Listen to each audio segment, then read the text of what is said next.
श्री स्वामी समर्थ. नमस्कार मंडळी. स्वामी महाराजांच्या या चॅनलवरती तुम्हा सर्वांचं मनापासून स्वागत करते. तर चला मग आजच्या व्हिडिओला सुरुवाती करूया.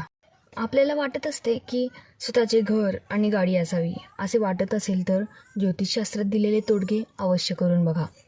कुंडलीतील योग आपल्या हातात नाही, ते तर जन्मतः आपल्याबरोबर जुळून आलेले असतात.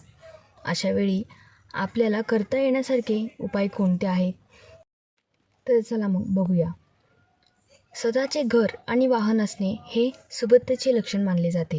आजही विवाहप्रसंगी मुलाचे आर्थिक स्थैर्य पाहताना या दोन गोष्टी पाहिल्या जातात. घर हे स्थैर्याचे प्रतीक आहे, तर वाहन हे सुखाचे प्रतीक आहे. परंतु सर्वांच्याच नशिबात हे सुख असतेच असे नाही. काही जण संपूर्ण यासाठी खर्च होते, तर कोणाच्या वडिलांच्या पुण्याईने जन्मताच हे सुख मिळते. आजच्या काळात या दोन गोष्टी कर्ज करून मिळवता येतो, परंतु पूर्ण आयुष्य कर्ज फेडण्यातच जाणार असेल तर सुख मिळवून काय फायदा. ते पूर्णपणे स्वतःचे होईपर्यंत डोक्यावर कर्जाची टांगती तलवार असते. म्हणून आयुष्याच्या कोणत्या टप्प्यावर हे सुख आपल्या पदरात पडेल आणि त्यासाठी कोणती ग्रहदशा कुंडलीत असावी लागते ते जाणून घेऊया. ज्यांच्या कुंडलीत चंद्र आणि मंगळ प्रबळ असतात त्यांचे कमी वयात घर खरेदीचे स्वप्न पूर्ण होते. एकापेक्षा अनेक वाहन खरेदीचे योग येतात. ज्यांच्या कुंडलीत राहू प्रबळ असतो त्यांना ग्रहसौख्य लाभते, परंतु ते सरकारी किंवा भाड्याच्या घराचे असते. स्वतःच्या घराचे स्वप्न सहसा पूर्ण होत नाही. शुक्र जेवढा प्रभावी तेवढे घर आलिशान असते. वाहन सौख्यही लाभते. मंगळ वक्र असेल तर अशा लोकांचे घर खरेदीचे स्वप्न उशिरा का होईना पण पूर्ण होते, परंतु घरात सतत वादावादी झाल्यामुळे ग्रहसौख्य लाभत नाही.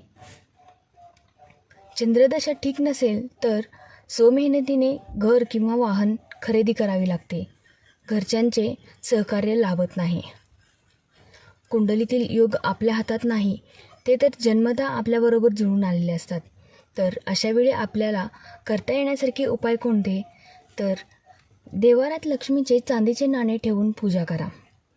सोने चांदीचे किंवा तांब्याची अंगठी अनामिकेत घाला. 11 मंगळवार गरिबांना अन्नदान किंवा शिधादान करा.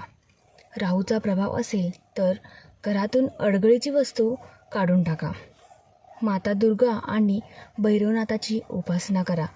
मंगळ आणि शनी यांची कृपादृष्टी नसेल तर लाल, काळा किंवा निळा या रंगाची गाडी खरेदी करू नका. जेव्हा तुमचे घर आणि वाहन खरेदीचे स्वप्न पूर्ण होईल तेव्हा गणेश पूजन केल्याशिवाय त्यांचा वापर करू नका. श्री स्वामी समर्थ. धन्यवाद मंडळी.